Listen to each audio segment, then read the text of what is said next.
출애굽기 15장 22절에서 27절까지 봉독해 올리겠습니다. 출애굽기 15장 22절에서 마지막 27절까지 봉독합니다.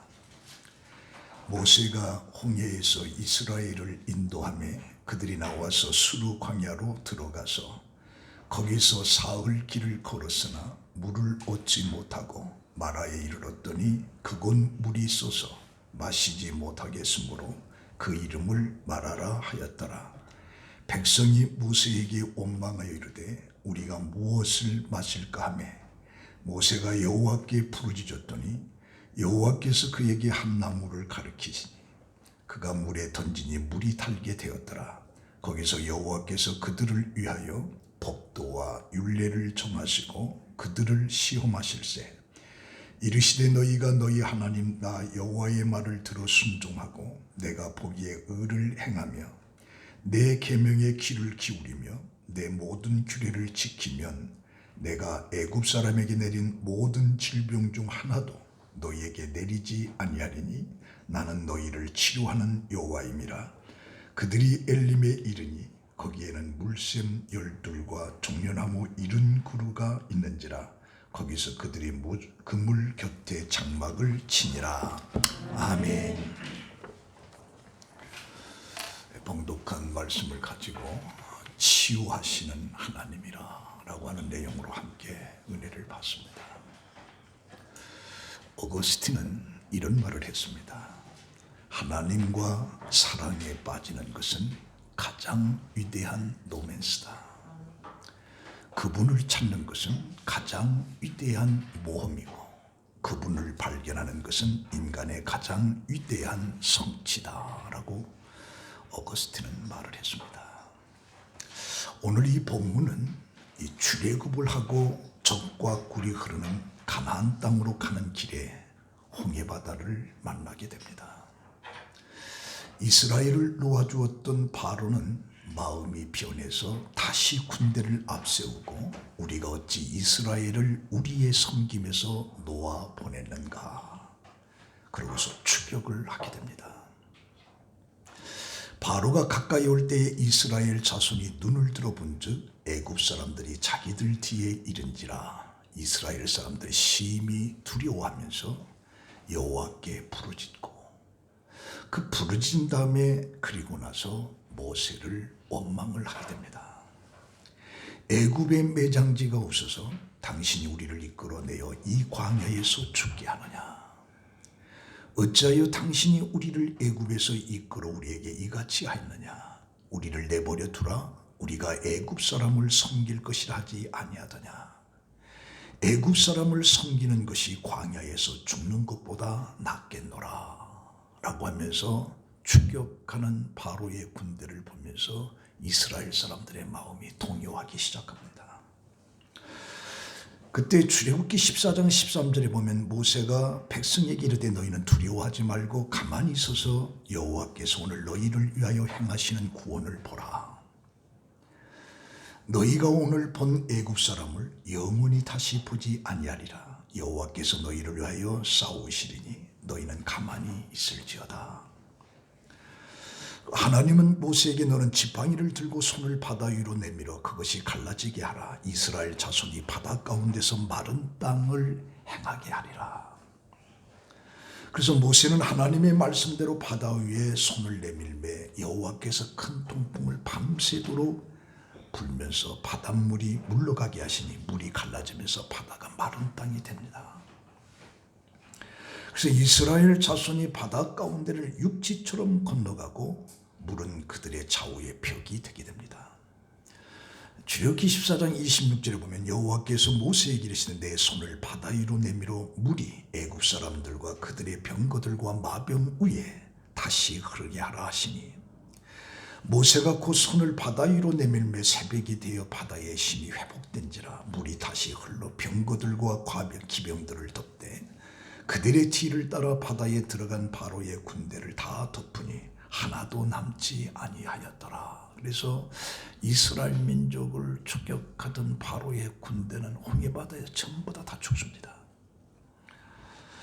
이 사건을 놓고서 14장 31절에 보면 이스라엘이 여호와께서 애굽 사람에게 행하신 그 큰 능력을 보았으므로 백성이 여호와를 경외하며 여호와와 그 종 모세를 믿었더라.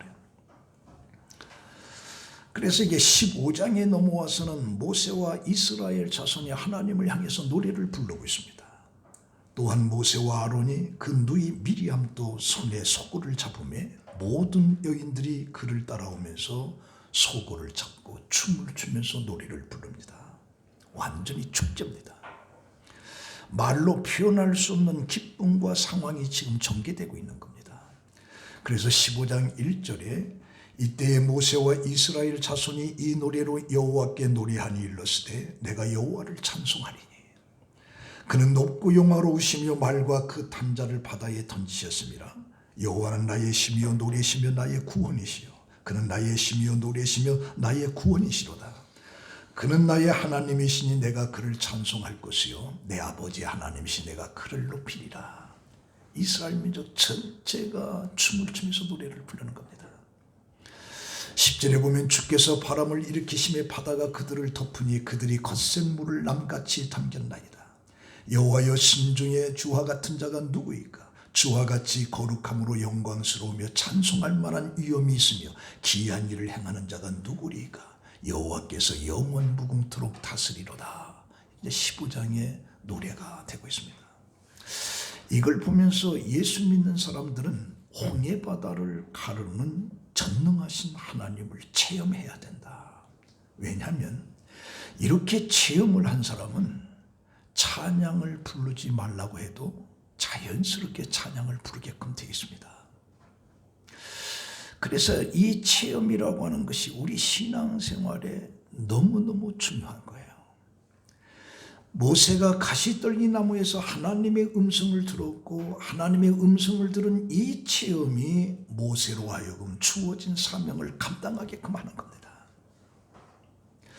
그래서 히브리서 11장 24절에 보면 믿음으로 모세는 장성하여 바로의 공주의 아들이라 칭함받기를 거절하고 도리어 하나님의 백성과 함께 고난받기를 잠시 죄악의 낙을 누리는 것보다 더 좋아하고 그리스도를 위해서 받는 수모를 애굽의 모든 보화보다 더 큰 재물로 여겼으니 이는 상주심을 바라봄이라.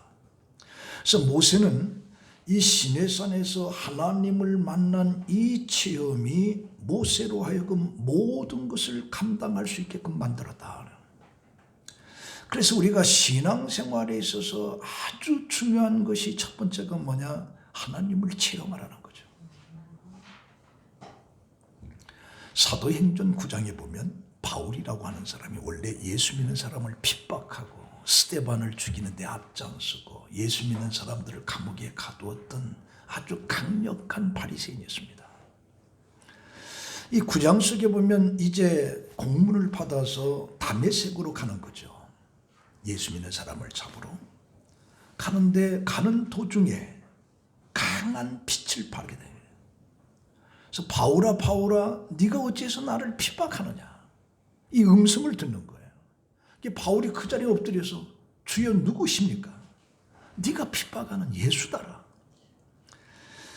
이 말 한마디가 바울의 인생을 180도로 바꿔놨어요. 그래서 이 체험이 바울로 하여금 로마에 순교할 때까지 목이 잘려서 순교할 때까지 복음을 들고 일생을 했던 것이 바로 바울입니다. 바로 이 체험이에요.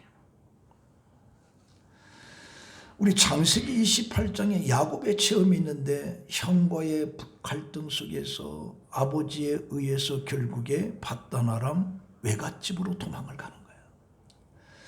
도망을 가는데 그 베델이라고 하는 광야에서 잠을 자는데 잠을 자다가 꿈속에 환상이 열리면서 하늘에서 땅까지 사닥다리가 있는데 그 사닥다리에 천사들이 오르락내리락 하는 거죠.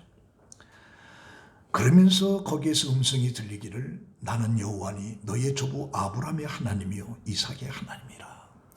내가 누워있는 땅을 내가 너와 내 자손에게 주리니 내 자손이 티끌같이 되어 내가 서쪽과 동쪽과 북쪽과 남쪽으로 퍼져갈지니 땅의 모든 족속이 너와 내 자손으로 말미암아 복을 받으리라. 내가 너와 함께 있어 내가 어디로 가든지 너를 지키며 너를 이끌어 이 땅으로 돌아오게 할지라. 내가 내게 허락한 것을 다 이루기까지 나를 떠나지 아니하리라. 눈을 뜨니까 꿈이었어요. 바로 이 체험이 야곱의 일생을 하나님이 나와 함께 하신다라고 하는 믿음을 가지고 그가 살아간 겁니다. 창세기 26장의 이삭도 마찬가지입니다. 여호와께서 이삭에게 나타나 이르시되 애굽으로 내려가지 말고 내가 내게 지시한 땅에 거하라. 이 땅을 거류하면 내가 너와 함께해서 내게 복을 주고 내가 이 모든 땅을 너와 내 자손에게 주리라. 내가 아브라함에게 맹세한 것을 이루어 내 자손이 하늘의 별과 같이 번성하게 하며 이 모든 땅을 내 자손에게 주리니 내 자손으로 말미암아 천하 만민이 복을 받으리라. 라고 하는 이 체험이 이삭으로 하여금 모든 고난의 길을 견디면서 가나안 땅에 머무르면서 축복의 사람이 되는 겁니다. 이 중세 때에 어느 수도원에서 하나님께 다가가기 위해서 많은 사람들이 수련을 합니다. 그런데 어느 날부터 이 수도원에 수련하던 사람들이 한 사람, 두 사람 수도원을 떠나는 거예요. 그러자 어느 한 수련자가 수도원을 떠나가는 자기 동료들을 말리다가 안타까운 마음이 들어서 원장을 찾아가서 물었습니다. 원장님, 왜 그들이 떠나가는 것을 말리지 않습니까?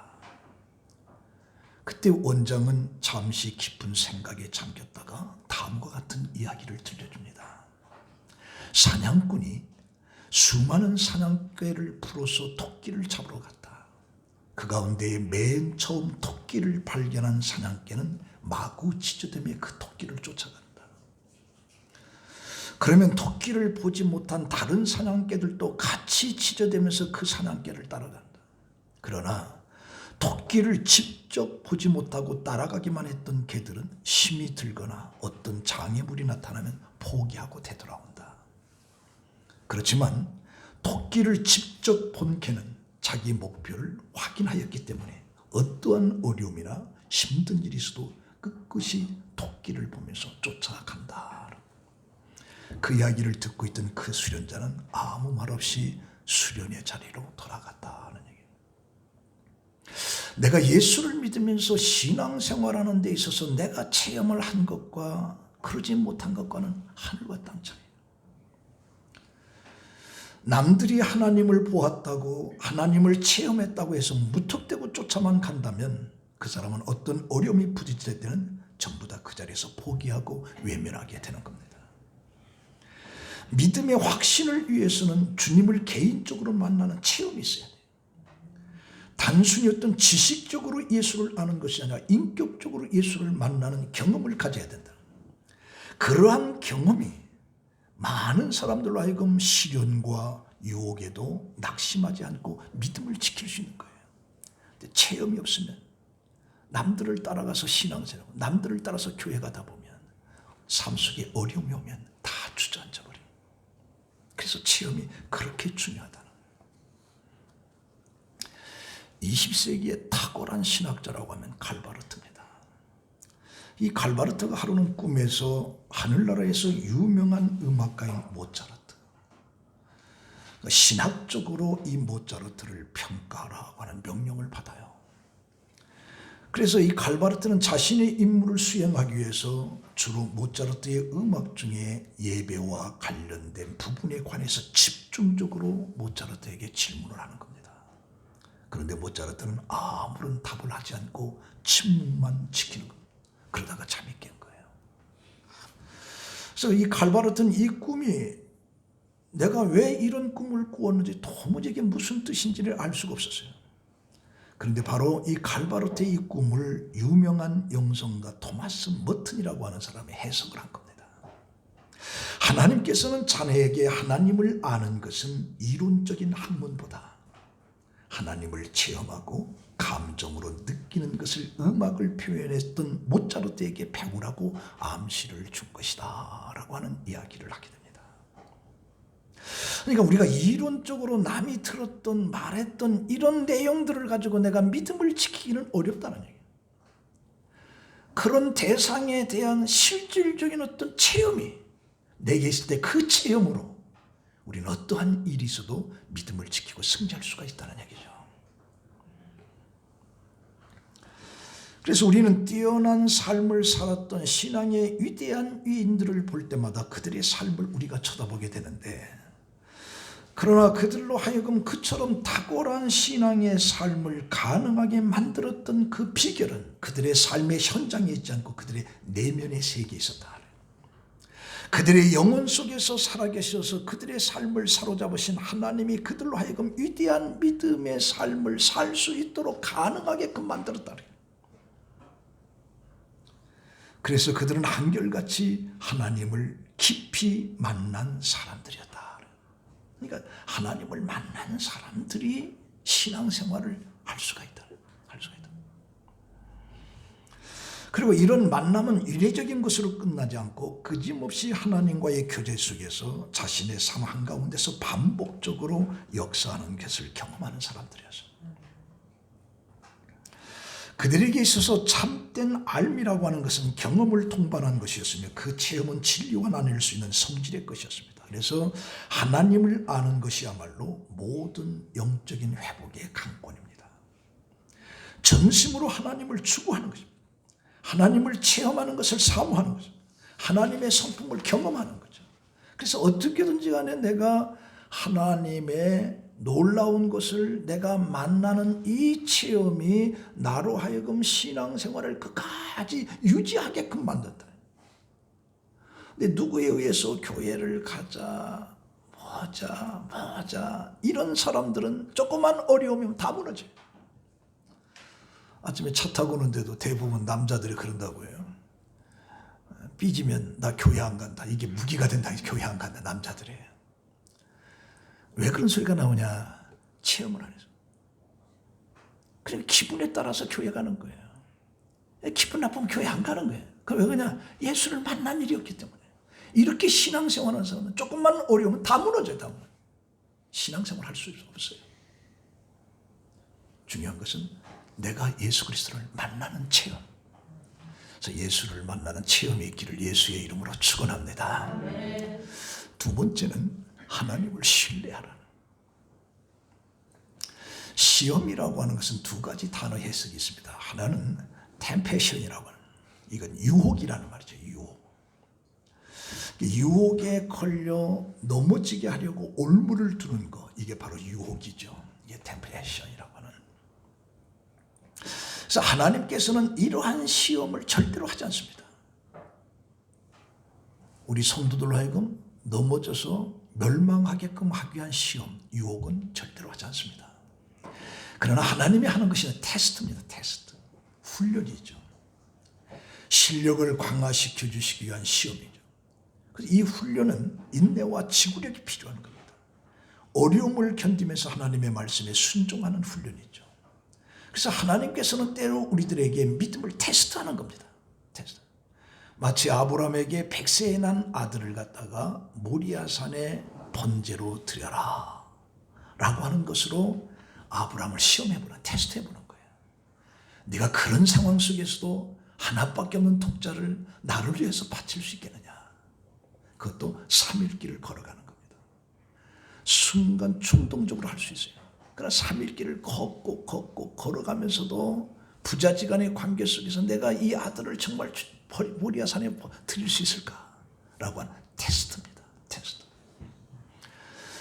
노아에게도 이 세상을 하나님이 심판하시기 전에 방주를 만들어라 라고 하는 120년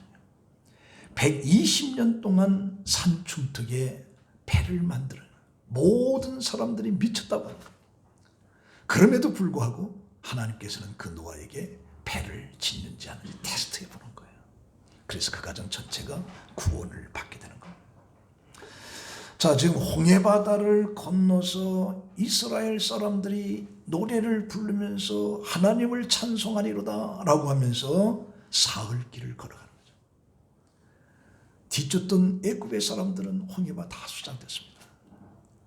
너무너무 기뻐서 축제의 기점으로 그들은 노래를 불렀어요. 그러면서 사흘길을 걸어가는데 사흘 동안 물을 만나지 못해요. 그래서 겨우 물을 만났는데 마라라고 하는 연못에서 우물을 만났는데 그 물은 써서 먹을 수가 없었던 거예요.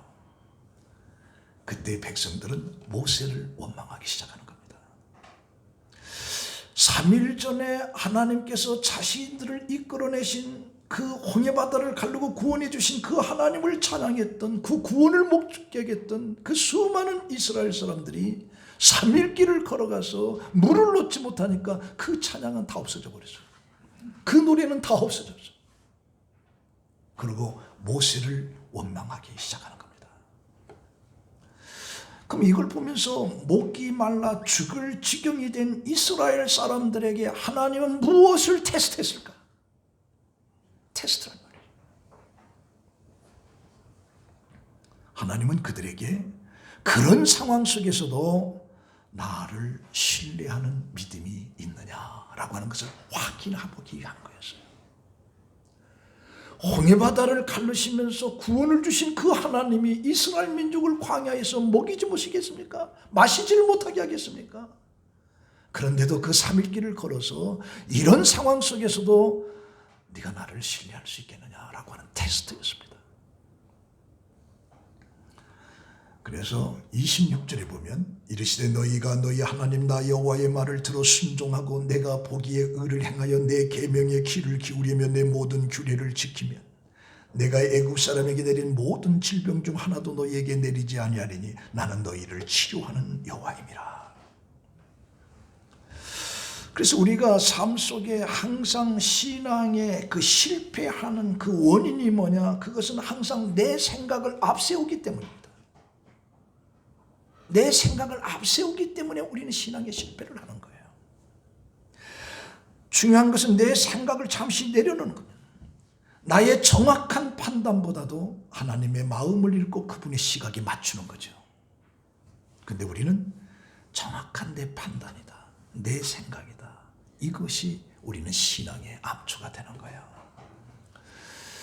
여러분들, 예수님이 이 겟세마네 동산에서 땀이 피가 되도록 고통 속에 부르짖는 장면이 나옵니다. 여기는 바로 예수님의 뜻과 하나님의 뜻과의 갈등이에요. 자, 예수님께서는 이 십자가의 길을, 죽음의 길을 가야 된다라고 하는 이 사실 앞에 제자들이 자기들을 배반할 걸 쳐다봅니다. 제사장들이 조롱합니다. 로마 사람들의 비웃음입니다. 이런 것 속에 하나님, 이것을 좀 피할 수 있게끔 해주십시오. 이 잔을 피하게끔 해주세요. 그러나 하나님께서는 그 기도를 들어주지 않습니다. 침묵하십니다. 그때 예수님께서는 자기의 뜻을 내려놓는 거예요. 그리고 아버지의 뜻대로 하옵소서. 그리고 하나님의 뜻을 따르기로 하면서 두려움, 어두움, 배반, 괴로움, 십자가의 길로 그는 들어가는 거죠.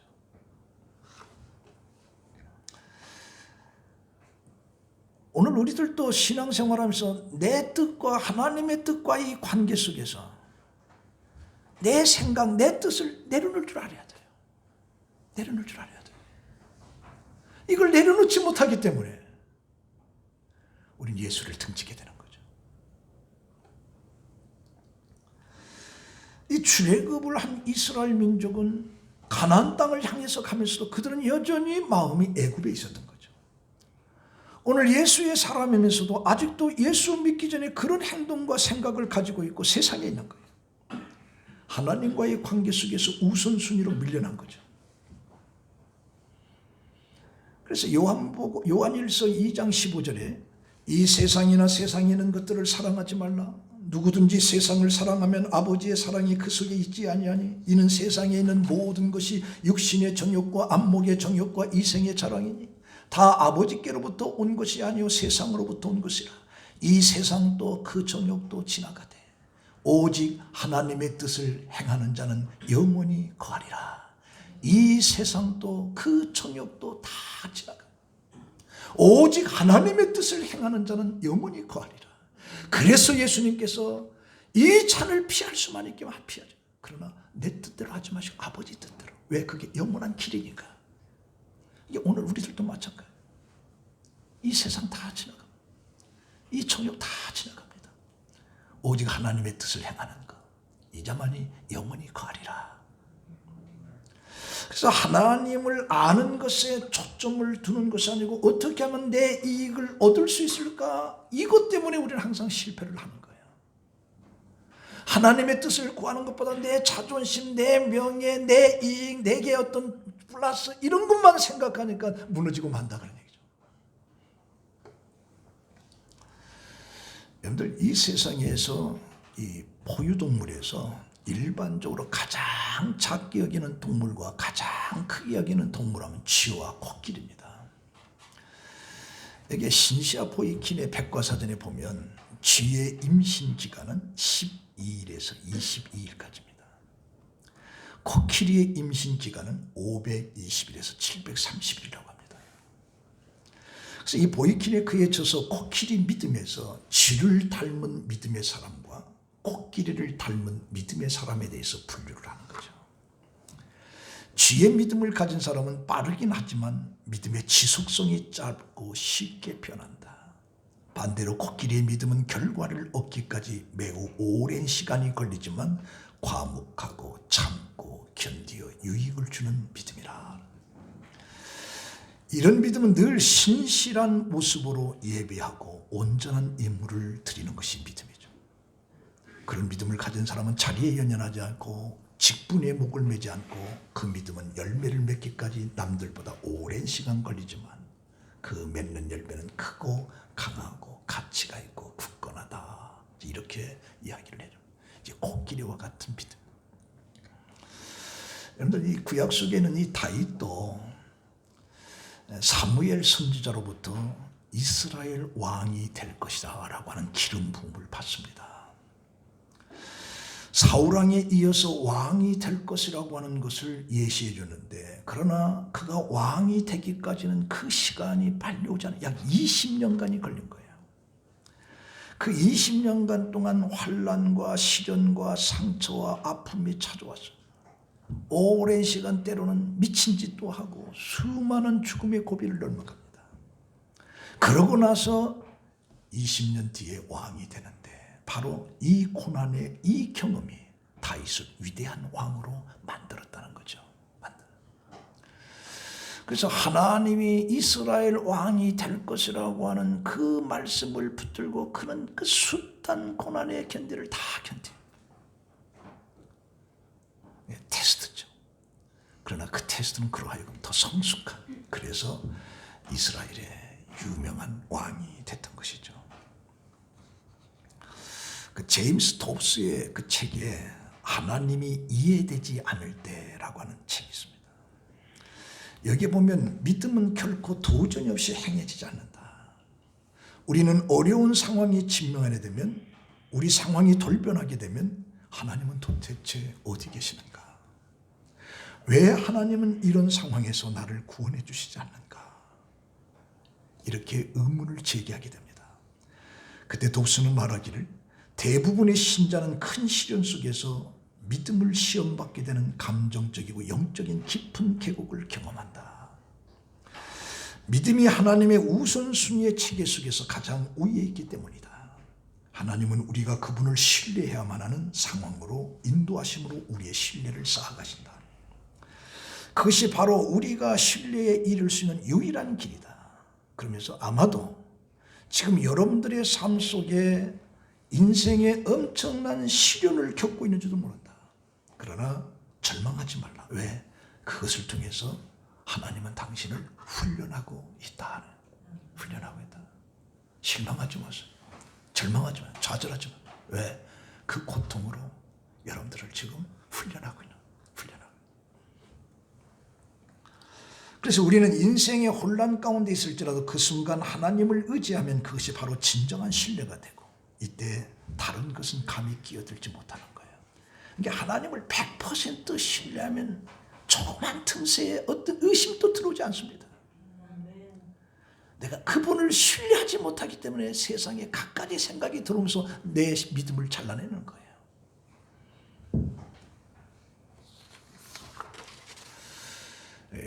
그 헬리나 원이라고 하는 사람이 그의 책 속에 아주 재밌는 내용이 하나 있었습니다. 그의 친구 플라인 노들라이라고 하는 친구가 있는데 그 가정과 상당히 우정이 깊었어요. 근데 그 가족은 서커스를 하는, 고개를 하는 가정이었어요.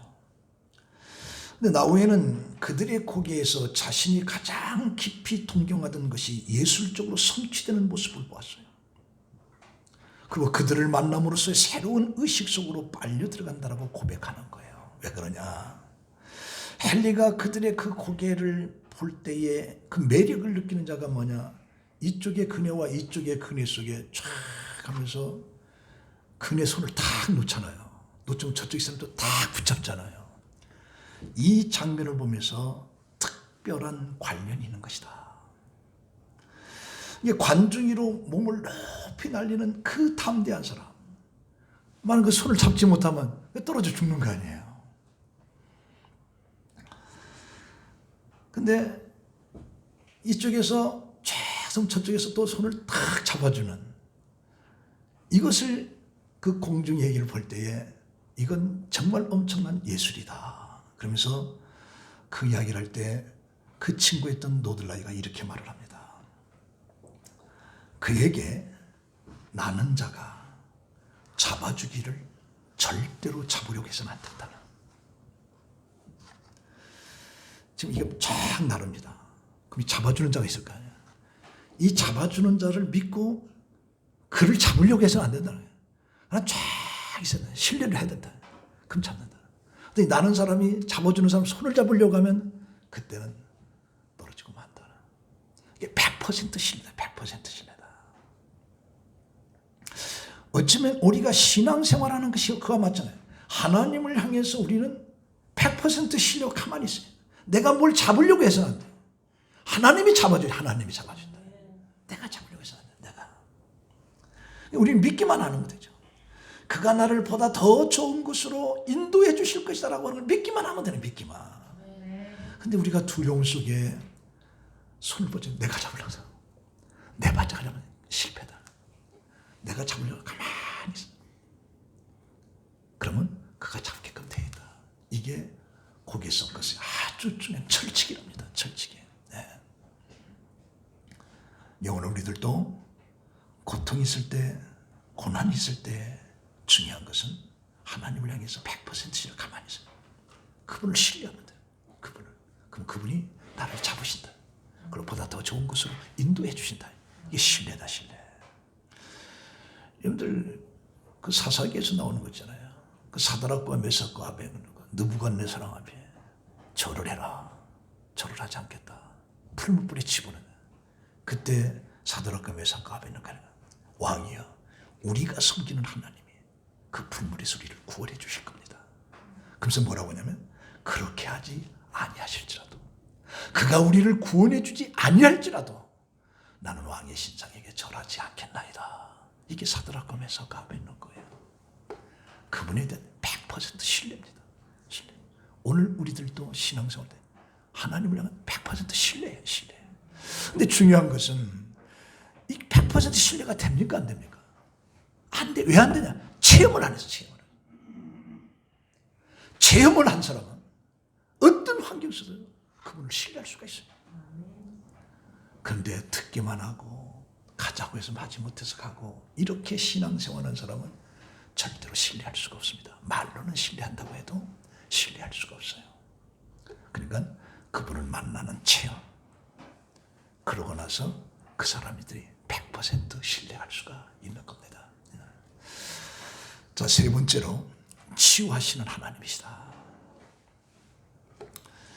요한복음 2장에 보면 물이 변해서 포도주를 만드는 놀라운 변화가 있죠. 여기서도 마라의 쓴물이 나뭇가지를 통해서 단물로 변화가 되는 거죠. 변화가. 어쩌면 이 치유하시는 하나님을 통해서 우리의 상황이 치유를 받는, 우리의 삶이 변화가 되는, 이게 그리스도인의 삶이라는 얘기죠. 하나님은 살아계신 분입니다. 하나님은 전능하신 분입니다. 내가 그분을 만나면, 그분을 100% 신뢰하면 그분을 통해서 우리는 모든 것에서 치유받을 수가 있습니다. 치유받을 수가. 세계에서 가장 돈이 많은 사람과 가장 기부를 많이 한 사람으로 알려진 마이크로소프트의 전 회장인 빌 게이츠. 그 지난 2005년에는 자신들의 재산 절반에 해당하는 50조 원을 구제기금으로 헌납하면서 화제가 된 인물이죠. 그의 재산 반절 50조 원을 사회에다가 환원한 거죠. 사실 그 빌 게이츠는 컴퓨터의 천재로 촉망받는 젊은 CEO였어요. 그래서 세계 최고의 부자가 되었죠. 90년대 초까지만 해도 자선이나 구제 사업에 전혀 관심이 없었습니다. 그러한 그가 세계 최고의 자선 사업가가 된 것은 그의 아내 멜린다 때문이었습니다. 1993년 아프리카를 여행하다가 흑투성이의 길을 맨발로 다니는 여성들의 모습을 보고 그 멜린다가 충격을 받았어요. 그녀는 당시 상황을 이렇게 설명합니다. 아무리 눈을 씻고 쳐다봐도 도대체 신발을 신은 여성을 찾을 수가 없었습니다. 이런 처참한 아프리카의 현실이 나의 가치관을 완전히 변화시켜 주었습니다. 그래서 이 아프리카의 현실을 체험한 그녀는 남편을 설득하면서 남편으로 하여금 세계 최고의 자선가가 되게끔 만드는 거예요. 바로 이런 변화예요. 치유하신 하나님이라. 이 마라의 쓴물, 이 마라가 가서 보니까 목은 마르는데 물이 써서 먹을 수가 없는 거죠. 우리 그리스도인의 이 태도, 우리들의 태도 속에 쓴물을 단물로 바꾸는 그런 역사가 일어나야 되는 거죠. 일어나야 되는데 중요한 것은 뭐냐? 이 마라의 쓴물을 쳐다보면서 원망보다도 고통 속에 숨은 하나님의 뜻을 바라보자. 먼저 우리는 조그마한 불만족과 불편한 어려움 속에서 시차절하고 원망하고 태도하는 것을 버려야 됩니다. 그 원망보다는 그 고통 속에 숨겨진 하나님의 뜻이 무엇인가를 그걸 쳐다볼 줄 알아요. 그것을 쳐다보지 못하면 놓여있는 그 고통과 고난 속에 절망과 원망과 좌절로 무너지는 거예요. 그러나 그 고통 속에 숨겨진 하나님의 뜻을 쳐다보라는, 하나님의 뜻을 쳐다보라. 그래서 마라의 쓴물 뒤에 숨은 그 치유하시는 능력의 하나님을 바라볼 줄 알아요. 굶주림의 시험 속에 공급하시는 하나님의 능력을 맛보아야 되고, 목마름의 고통 속에서 진정한 해갈과 참 만족을 주시는 하나님의 은혜를 깨달아야 되는 거예요. 그리고 더 나아가서는 그 마라의 쓴물 앞에 기도로 문제점을 구하는 거예요. 이 마라라고 하는 이 광야의 시련장에서 보여준 이스라엘 민족의 그 태도를 쳐다보세요. 두 가지가 있는데, 그 3일 길을 목마름 속에 왔는데 우물이 있긴 있는데 그 물이 있어서 먹을 수가 없어요.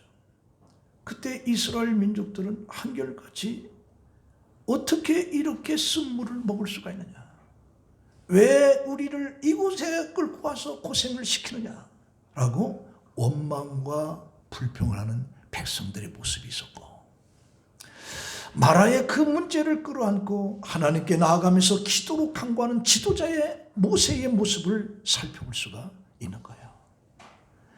그 쓴물을 보면서 왜 우리를 이곳으로 끌고 왔느냐 원망하고 불평하는 그 백성들, 그러나 모세는 그 마라의 쓴물 앞에 엎드려서 하나님 앞에 기도하는 모세의 모습을 쳐다보는 거죠. 오늘 우리들도 자그마한 시험이 닥쳐와도 금세 좌절하고 절망 속에서 자신과 남을 원망하는 사람들이 많은데, 그러나 모세를 쳐다보라는, 모세를. 그래서 25절에 보니까 모세가 여호와께 부르짖었더니 여호와께서 한 나무를 가리키시니 그가 물에 던지니 물이 달게 되었더라. 부르짖음 속에 치유가 나오는, 부르짖음 속에 치유가. 예. 우리는 어려움 속에 그냥 한숨 짓고 불만하고, 이게 왜 나한테, 왜 이런 고통, 그런 불평, 그 속에 하나님의 뜻이 무엇인가를 찾아내야 된다. 그리고 또 하나 생각해 보면, 조금만 더 참고 인내하자. 조금만. 자, 이런 고난이죠. 27절 한번 보세요. 27절은 놀라운 축복이 있습니다. 마라를 지나 엘림이라는 곳에 도착하니 무엇이 이스라엘 민족들에게 기다리고 있었느냐? 물샘 12과 종려나무 70그루가 있는지라 그들이 거기서 장막을 치니라.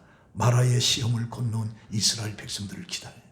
그 3일길을 좀만 더 견디고 가더라면 거기에 진정한 우물이 있었더라. 우물이.